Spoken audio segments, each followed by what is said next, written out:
بهيج ملك الفسفور العجيب وخلاص. يا اسكندريه يا ماريا يا اللي ترابك زعفران وخلاص. احنا بقى نخش هنشوف هل عمك بهيج هيخش ياكل مع الاسكندرانيه ولا هيبقى اي كلام. نخش نجيب لنا كده سندوتشين 3 وشويه الرز بتاع الفياجرا بتاعه ونخش نشوف الكلام وخلاص. طبعا بهيج بعد ما كسر الدنيا في القاهره قرر يفتح في اسكندريه بلد السمك وعشاق السمك. فطبعا زي ما انتم شايفين كده اتفرجت على كام بلوجر كده من الناس المحترمه بيعملوا شويه دعايه للمكان، فقررت انا كمان اخد بعضي ونطلع بالعربيه على فين؟ على اسكندريه علشان نروح لدوله ونشوف ملك الفسفور العجيب، وهل هيصد مع الاسكندرانيه ولا مش هيعرف يصد وهيقول سلام خليني في القاهره بس.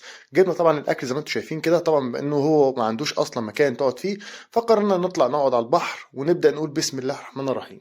بصراحه ما كترناش في الاكل لان هو اصلا المنيو عنده صغير، وفي نفس الوقت ما كنتش عارف الاكل ايه ظروفه. بس اهم حاجه عجبتني في القصه كلها الباكج بتاعت التغليف، بصراحه هم ظابطين الدنيا وعاملين 2 ويلكم درينك في الشوربه طبعا بتاعتهم.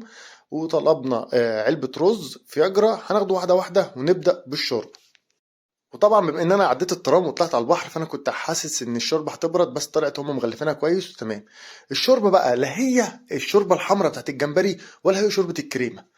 انا مش عارف فيها كميه توابل كتير جدا. الشوربه حلوه بس فيها توابل مغطيه على طعم السي فود وطعم الشوربه فما كيفتنيش. مش الشوربه السمك اللي تدخل المزاج عارفينها اللي هي لا.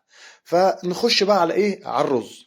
طبعا هو حاطط معلقه وشوكه في الباكج بتاعه النظيف المتغلف. احنا طلبنا طبق رز فياجرا، هو عنده زي ما قلت لكم رز بالسمك الفيليه، رز بالصبيط، رز بالجمبري. احنا جبنا العلبه اللي هي فيها كل حاجه اللي هم بيقولوا عليها فياجرا.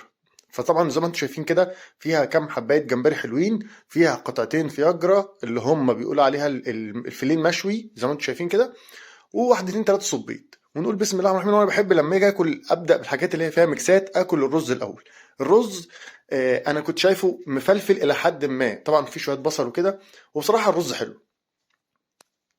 ليه الرز حلو؟ الحاجه اللي محطوطه فوق الرز نزله ميتها على الرز فمديها تتبيله حلوه للرز.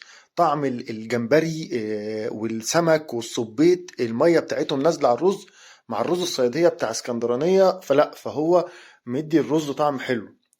علبة الرز دي ب100 جنيه عشان دي اللي اسمها الفياجرا، في ب80 وفي ب90 وفي ب70. فانت لو جعان وتمام وماشي على البحر كده ممكن تاخد لك علبة رز من دي فيها شوية الحبشتكنات اللي فوق دي فتسد معاك بصراحة.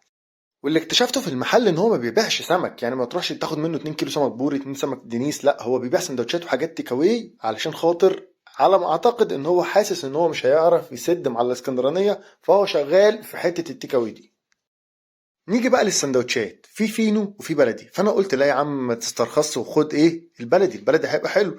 فطبعا زي ما انتم شايفين كده لقيت شويه جمبري حوالي 5 أو 6 جمبري وعليهم شويه جرجير فقط لا غير، ومديك قرن فلفل ومديك نص ليمونه.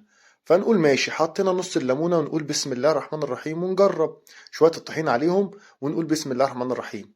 الجمبري يا جماعه يعني هو مفيهوش اي اختراع، هم 5 6 جمبريات مقليين محطوطين في سندوتش. كنت حاسس ان انا مدي على سندوتش فلافل، يعني ما 50 جنيه للسندوتش ده لا فكسان.